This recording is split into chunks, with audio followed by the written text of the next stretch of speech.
जाओ जल्दी से दूध लेके आओ, स्कूल का टाइम है ये। यहाँ से नवल किशोर तुम तैयार हो जाओ। सभी लोग पढ़ाई से बहुत लगाव रखो। ए रुकमान, आज देख रही दोनों बच्चों को।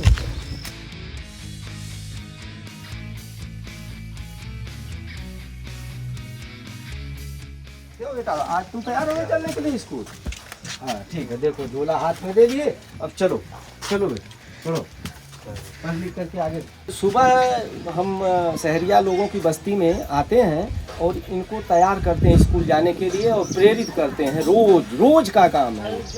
और ये सर कितने साल से कर रहे हैं? ये हम 7 साल हो गया। कितने बजे सुबह आते हैं, कितने समय तक बुलाते हैं?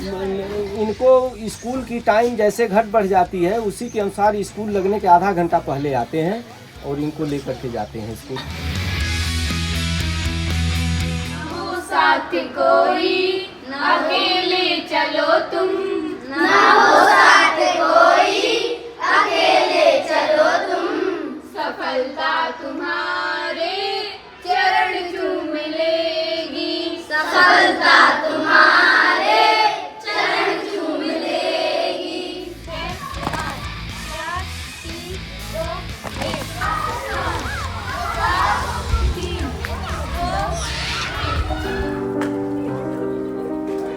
हमारे यहाँ जो प्रेयर होती है, चाहे मॉर्निंग प्रेयर हो या इवनिंग प्रेयर हो, वो प्रेयर के लिए 7 दिन के 7 अलग अलग डे के लिए अलग अलग प्रेयर हैं और उसमें भी क्लास वाइज अलग अलग हैं। मंडे को यदि 6 वाले कराएंगे तो ट्यूसडे को 7th वाले कराएंगे और फिर वेंसडे को 8th वाले कराएंगे। इस तरह से सभी क्लास होंगे।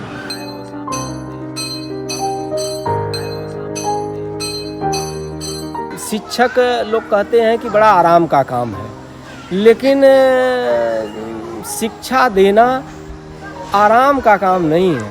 ये बहुत मेहनत का काम है। पंक्चुअल होना पड़ता है, बिल्कुल टाइमली 4 बजे उठना, फिर अपना दैनिक क्रिया से निवृत्त हो करके कुछ स्वाध्याय करना, फिर बच्चों को पढ़ाना और बिल्कुल कुर्सी पर बैठ करके पढ़ाना, ये बिल्कुल नहीं सही काम है। चाहे आपको भी स्टैंडिंग में पढ़ाना है और स्टैंडिंग ब्लैक बोर्ड का ऑपरेशन एक योजना चली थी। ब्लैक बोर्ड का मतलब है कि शिक्षक स्टैंडिंग में हर काम बोर्ड से जोड़ करके करे और गतिविधि के माध्यम से करे और सब कुछ करे। शिक्षक का काम आराम का काम नहीं है। ये तो भ्रांतियाँ लोग पाल रखे हैं। शिक्षा देना बहुत टफ काम है।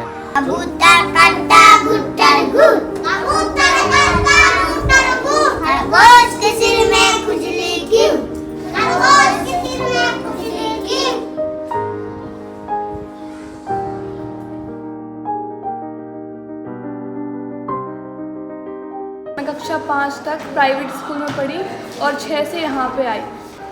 टीचर्स बहुत अच्छे से समझाते हैं और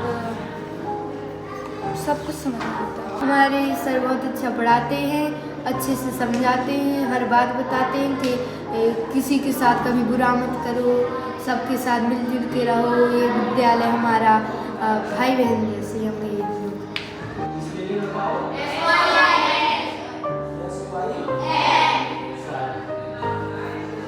बुंदेलखंड में बिल्कुल काली मिट्टी होती है, नदियों के किनारे है, थोड़ा सा नीचे जाते हैं तो भूरी रंग की हो जाती है।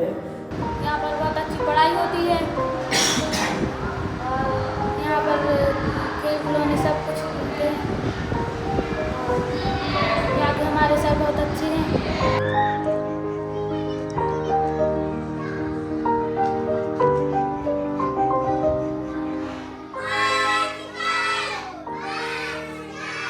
जब 2020 के आसपास हमें ख्याल है कि ये कंपोजिट विद्यालय हुए प्रदेश में, देश में, तो उस समय हमें चार्ज मिल गया कंपोजिट विद्यालय का 1 से 8 तक का। तो हमने कहा कि ठीक है, अब हम स्वाभाविक रूप से जैसे पढ़ाते हैं उस तरह पढ़ाना हमने शुरू किया। तो पहले गांव के लोगों को ये विश्वास नहीं होता था कि सरकारी स्कूल भी इस तरह का कभी बनेगा। तो हमारे बच्चे थे, हम कक्षा 2 से यहाँ पुराने बच्चों को पढ़ाना शुरू किए। अब वो बच्चे 8 में पहुँच गए हैं। तो उन बच्चों को हमने सिखाया मैंने उनको बेसिक चीज़ सिखाया, किताब पढ़ना, अंग्रेजी, गणित सब कुछ सिखाया। और बच्चे 4 महीने के अंदर बिल्कुल परफेक्ट हमने किया उनको। और फिर गांव में वो क्रेडिट जाने लगी, गांव के लोग आने लगे, कहे कि विद्यालय तो बदला कुछ हो गया है, पढ़ाई हो रही है, बच्चे आ रहे हैं और जान भी रहे हैं बच्चे। तो गांव पहले तो हमें सपोर्ट नहीं किए गांव वाले, बाद में वो सपोर्ट किए। पहले तो ऐसे ही हल्के में लेते थे, अरे मास्टर आए हैं, नौकरी कर रहे हैं, अपना तनख्वाह ले रहे हैं, जा रहे हैं, आ रहे हैं।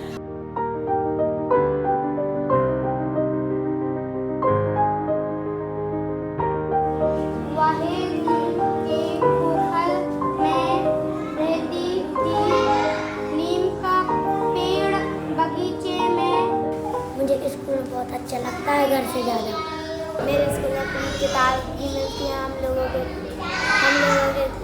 पैसे भी आते हैं, ड्रेस के लिए हम लोगों को पेन कापी के लिए भी पैसे आते हैं। ये फील्ड में सारे पत्थर थे और सब कुछ था, कोई पेड़ पौधे नहीं थे, कोई फूल वगैरह नहीं थी, क्यारी नहीं थी। तब हमने भौतिक परिवेश इसका बदला, पेड़ पौधे लगाए और बच्चों को मेहनत से पढ़ाए। आज उस कंडीशन में है कि बच्चे आते भी हैं, गुणवत्तापूर्ण शिक्षा भी होती है और बहुत बच्चे अच्छे भी हैं पढ़ने में। और सबसे बड़ी बात कि बच्चों की संख्या बड़ी अच्छी है। चुनौती ये है कि शहरिया लोगों को पढ़ाना थोड़ा सा कठिन इसलिए है कि ये पढ़ाई के प्रति जागरूक नहीं है। और दूसरी बात ये है कि ये इनको पढ़ाई बिल्कुल कुछ समझ नहीं आता है कि पढ़ने से क्या होगा। तो इनको हमने गांव में समझाया, पढ़ाई से तुमको सब कुछ मिल जाएगा जो तुमको मिलना चाहिए, सम्मान भी मिलेगा, धन दौलत भी मिलेगी, रुपए भी मिलेंगे और आने वाली पीढ़ी तुम्हारी सुधर जाएगी। तब शहरिया के लोग जागरूक हुए और अपने बच्चों को भेजना शुरू किए। तब यहाँ से कुछ बच्चे निकल के जाखलौन भी जाने लगे और आज वो पढ़ भी रहे हैं 9th और 10th में। 4 एकम 4, 4 दूनी 8, 4 तिया 12, 4 चौको 16, 4 पंचे 20, 4 छीं 24, 4 सत्ते 28, 4 8 32, 4 नवा के 36, 4 धाम 40।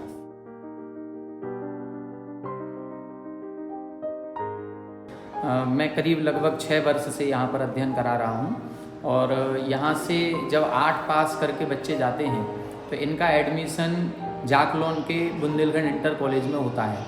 लेकिन यहाँ की स्थिति बुंदेलखंड स्कूल से बहुत अच्छी नहीं थी। एक बार हमारी बोर्ड एग्ज़ाम में बुंदेलखंड कॉलेज में ड्यूटी लगी थी। वहाँ के टीचरों से जो बात हुई तो उन्होंने बहुत अच्छा रिस्पॉन्स नहीं दिया कि आपके यहाँ के बच्चे बहुत अच्छे हैं। लेकिन धीरे धीरे अब यहाँ की स्थिति इतनी सुधर गई है कि बुंदेलखंड कॉलेज के टीचर हमारे यहाँ के देवगढ़ के बच्चों की तारीफ करते हैं। उसके लिए सबसे मेन तो ये था कि एक तो रेगुलरिटी, तो टीचर्स की रेगुलरिटी बनी है। दूसरा, पहले स्टाफ कम था, जूनियर में केवल 1 जन थे, प्राइमरी में केवल 1 जन थे। अब हम लोगों के यहाँ पिछले 4 साल से 5 टीचर हैं हम कुल में, और 5 टीचर रेगुलरिटी में आएंगे। और उसके साथ ही जो हमारे हेड टीचर हैं वो यहीं 24 घंटे रह रहे हैं। तो यहाँ पर रह करके गांव में एक माहौल बनाया गया पढ़ाई के प्रति।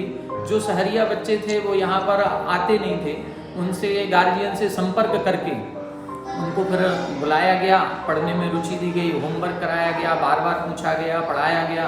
तो धीरे धीरे स्तर सुधरता है। तो परिवर्तन आने में टाइम तो लगा है, लेकिन हाँ, अब बहुत कुछ सुधर गया है और भी आगे हम लोग सुधार के मूड में हैं।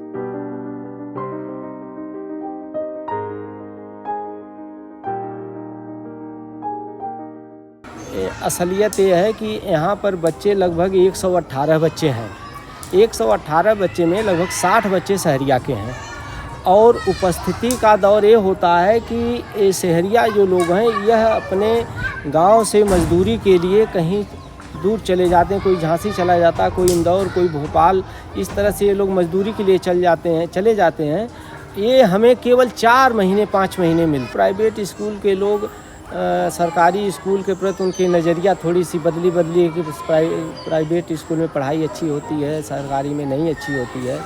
तो ऐसा कुछ नहीं है, केवल मास्टर के ऊपर डिपेंड है कि मास्टर सरकारी स्कूल का अन्य काम की अपेक्षा जो उनको समय मिलता है बढ़िया से बढ़िया पढ़ाने की कोशिश करते हैं।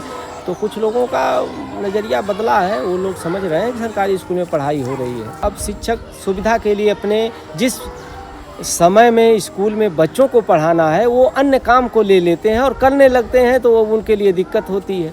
काहे कि जो भी काम गवर्नमेंट देती है उसका मानदेय देती है, और मानदेय के बाद उनको शिक्षोपरांत ये काम करना होता है। शिक्षण काम के बाद अपना जाइए, आप जो अतिरिक्त काम आपको मिला वो बाद में करना है। लेकिन अब शिक्षक लोग उसको अन्यथा लेते हैं, लेकिन सबको नहीं मिलता है। 4 का स्टाफ है, 5 का स्टाफ है, किसी एक को मिलता है। जैसे कोई BLO का काम कर लिया, अभी जैसे आया था परिवार सर्वेक्षण का काम, उसमें हम अपने यहाँ के किसी भी टीचर को नहीं लगाए, हम शिक्षा के उपरांत जाकर के गांव में कर लिए काम, उसको ऑनलाइन घर पे बैठ के कर लिए।